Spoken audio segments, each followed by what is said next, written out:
So a few years ago, I walked into a pet store, and as I was going to check out, the clerk asked for my phone number.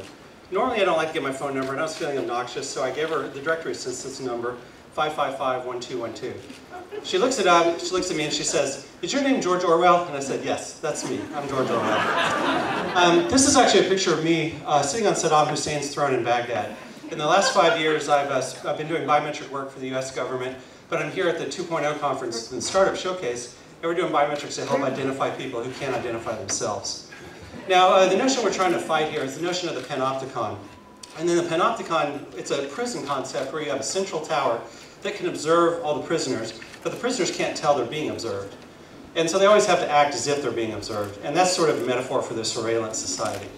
Now, Cory Doctorow came up with this concept of little brother, and I love this concept. Basically, it's little brother's job to annoy big brother.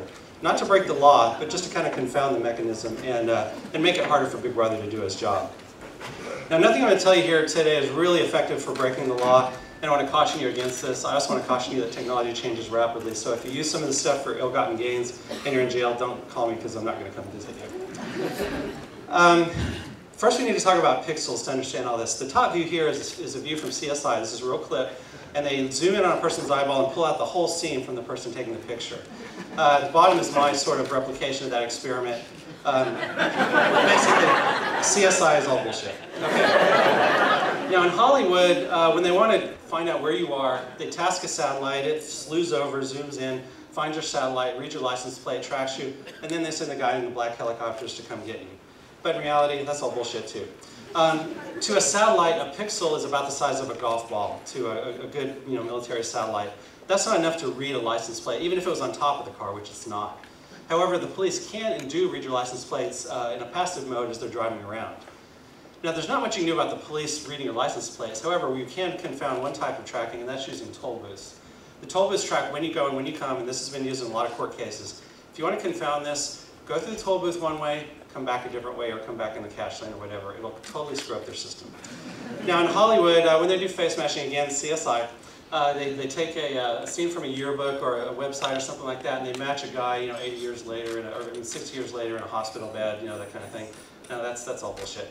This is from my picture from LinkedIn, my LinkedIn profile. And on the web, they compress pictures to conserve bandwidth. Here you can see it's just a big blocky mess of pixels. My eyes are about 4 pixels wide. Computer can't do anything with this. Can't use it for face matching, can't really use it for anything. Here's some experiments we did in trying to confound face matching. The view on the left is the source image. All the ones on the top match things that you might think might break it, but they don't. The bottom are things that do break it. And basically what it comes down to is either really obscuring the eyes or breaking up the vertical symmetry of the face. Now I want to go on to iris matching. In the movie Minority Report, Tom Cruise's character has his iris is scanned from hundreds of feet away, advertisements are popped up, he's tracked as he goes throughout the city, and of course they send the black helicopter guys to come pick him up.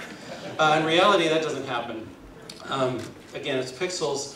They have to be able to get enough pixels on your eyeball, so you actually have to stop and look at a sensor, or you have to be close enough for them to get enough pixels in order to resolve your iris. The defeat mechanism for this, however, is not really that complicated. Basically just, you've got to cover up your eyes.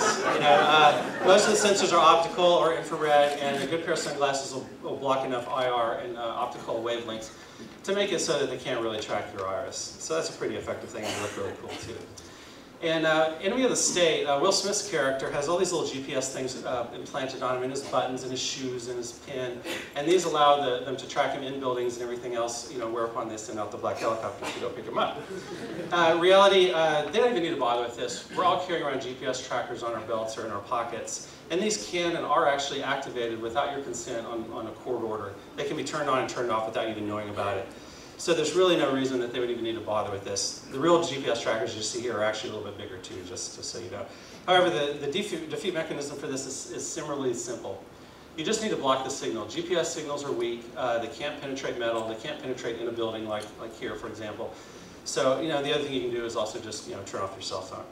Now I've talked a lot about evil things that biometrics do, but having worked for a biometric company myself, I have to talk about some of the good things. They definitely help with capturing criminals. They help with identifying people. They are great for fraud prevention. So it's important to understand that the technology itself is not evil. It's how people are using it. And ultimately, the way we have to fight this kind of thing is through two things: transparency and accountability. We need to know who's doing what with their data, and they need to be accountable for what they're doing with it. So personally, I don't want to live in a surveillance society, a Big Brother society. whether it's Google, Microsoft, or the US government.